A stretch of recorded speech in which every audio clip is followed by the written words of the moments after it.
Welcome to Hello Baltimore County. I'm your host, Ellen Kobler. We are very pleased to welcome to the studio Baltimore County Executive Johnny Olszewski. Thank you so much for joining us. My pleasure.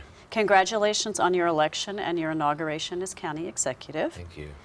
Could you share with us a little bit first about your background and why you ran for County Executive? Sure. I couldn't be more honored to be the new Baltimore County Executive, and I ran for County Executive because I believe in building a better Baltimore County for all our residents and all our communities.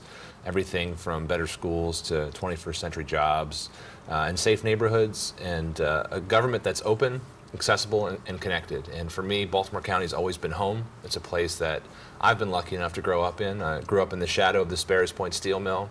I was a public school student, went on to be a first-generation college graduate, and returned home after school to become a teacher in our county school system. And now my wife Marissa and I were raising our daughter Daria, and we want the same for her as for every kid and every family across this county, and that is those good schools, great jobs, and a connected government. And we're really excited to be building that now with residents across Baltimore County. So starting with education, that has always been a top priority for county citizens. As a former teacher and now as county executive, can you elaborate on how you plan to support and improve education moving forward? Yeah, education is a passion, it's a priority, it's the most important thing that we can invest in to sustain and grow our neighborhoods. And so as executive, I'm absolutely committed to education as my #1 issue over these next 4 years. And that means that we're investing both in our people as well as investing in our infrastructure. And so on the infrastructure side, it means that we don't have schools that have brown drinking water or crumbling infrastructure. And so we're committed to finding ways to have additional supports to build new schools, to renovate others, to address the overcrowding concerns, to get our schools out of trailers and into the classroom. And so we're committed to that, as we're also committed to the learning environment itself. And that starts with having enough teachers to have class sizes be controlled and smaller, that we pay our teachers a fair salary, and that we're also investing in the support personnel, the pupil personnel workers, the school counselors, the psychologists, the people who day in and day out work with our students to make them successful, as we're also investing in things like school meals and technology and all the supports our students need to be successful. All right, and local government basically covers everything from aging to zoning, A to Z and everything in between. So you have established a transition team who will make recommendations to you by the end of January. Can you share with us what those teams are doing and what you expect to gain from that? We couldn't be more excited about the transition team that we've put together. We've got Calvin Butler from BG&E and Rachel Monroe from the Weinberg Foundation as our co-chairs. And then we have just community leaders co-chairing work groups. We have 7 different work groups ranging from all of those A to Z issues that we cover here in Baltimore County, and they're doing fantastic jobs. We have over 100 people from varying backgrounds and experiences who are lending their expertise to this transition work. We're asking for the best and brightest to share their ideas, and we encourage residents to also be part of the process. We have a website created, ideas@baltimorecountynd.gov, so that people can share with us what they want to see as part of it. And we're also going to be conducting town halls throughout all 7 council districts, and we're excited about what our transition team in collaboration with our residents come up with, and look forward to sharing that report, which is due and will be reported out at the end of January. All right, we will keep an eye out for that. Yeah. You've also come out of the gate strong with plans for modernizing government, making it more transparent, accessible to everyone, and engaging. Tell us what we can expect to see.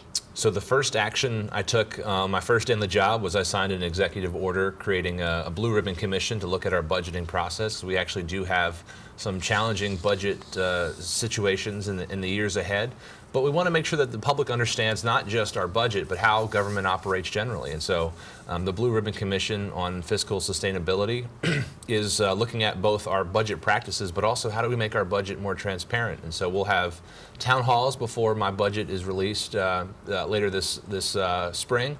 And we want to engage people in ways where people understand the budget. It's online. And then we're also working with the county council to see if we can move our work sessions to the evenings, that we're looking at things like campaign finance reform and other ways that we can make government really, truly more connected, more transparent, more accessible to the citizens that we serve. Okay, and one of the bread and butter issues for people is they want to feel safe where they live and work.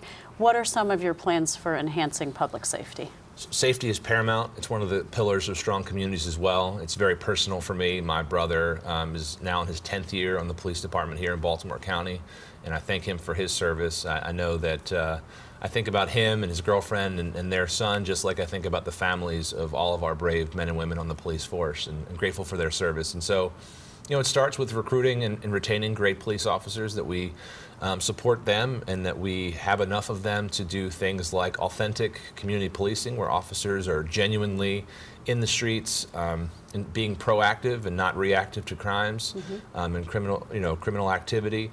That we are partnering with our schools and our neighborhoods, doing things like more holistic approaches, more POW centers, more supports around our school system, so that we're engaging youth in very productive ways, and that we're using technology and data to really drive successes, to allow our law enforcement officials to be really strong in their work, but also that we are getting ahead of the curve on trends, and that we're getting in front of them before they happen, instead of again reacting to them. Okay, so you talk a lot about data as well, and that's part of both public safety, education, modernizing. That's also part of your professional background. Can you share a little bit about how you see data-driven decision-making? Yeah, so before becoming county executive, in addition to time in the legislature and as a teacher, I spent time working with big data and analytics and technology to really drive decision-making and help local governments be smarter, more efficient, better serve residents. And that's the same kind of approach I'm looking to bring here to Baltimore County. I want to be a data-driven, results-oriented county executive, where we invest in programs that are working, that we are better stewards of our money if there are programs that aren't working and aren't delivering the results that we expect. And we have the data out there. It's just a matter of leveraging the data with the management and with the technology to really sort of make sure that we're being good stewards of our taxpayer money. Okay, so not just kind of assuming that certain programs have benefits, but really drilling down to see whether the actions match the results. Absolutely. I think that's really important, that we are measuring our programs and making sure that they're delivering results for the residents of Baltimore County. Okay. Another really strong key to a successful community is a strong local economy and good family supporting jobs for people. Share with us some of your ideas for economic development local to Baltimore County. Well, the thing I've said all along is we have to have a plan for every single neighborhood and every community, and that's something we'll work on in conjunction with our community leaders. I've said that we'll be pursuing a more robust transportation network and program here in Baltimore County, including hopefully eventually creating our own standalone Department of Transportation. We have to find ways that we are getting people to be make our communities more walkable, more bikeable, exploring things like a pilot program for a circulator in a place like Towson, so that we can show successes in terms of moving people around. But it's also about fostering a pro-business climate, finding ways to make it easier to do business in here, whether you're an individual business owner or a large business. We're here to grow. It's the best way to make the investments that are necessary. And we'll do it by putting customer service at the forefront and letting people know that we want to serve them. We want to make sure that they're successful and have their needs met. That's the can-do mentality that we want to bring to Baltimore County. And how does that apply kind of on a neighborhood basis to help make neighborhoods remain vibrant and thriving? Well, it means that we listen to communities, that we partner with them. If they need streetscapes, if they need transportation networks expanded, if they need trees planted or trash cans or benches, we need to just listen to our residents, because they know what's really needed. And we'll instruct our economic development leaders, our community developers, our the folks who are on the ground, our outreach personnel, to just listen and partner. At the end of the day, I think if and when the community is brought in and under our administration, that's absolutely the plan, that we can really make sure that we do what's best for neighborhoods and really drive economic prosperity and just a good quality of life for our residents. Okay, and another important partnership, I think, for local government is interacting with our state agencies, the governor's office, and also the federal community. You come to the county as a former delegate, representative to the State House. How do you see applying that experience to the intergovernmental needs. Well, it's, again, just like it's about relationships to have our communities thrive, for the county to be successful in relationship to the federal government and state government, it's about relationships. And one of the things I was most proud of during my time in the legislature was I was the House delegation chairman for Baltimore County for 4 years, unanimously elected all 4 of those years with all 21 members, Republicans and Democrats alike. And it wasn't because we agreed on everything, but we always tried to find consensus where we could. And if we could reach across the aisle, we tried to. And if we disagreed, we were never disagreeable. Because I think how you approach people and the relationships you have matter.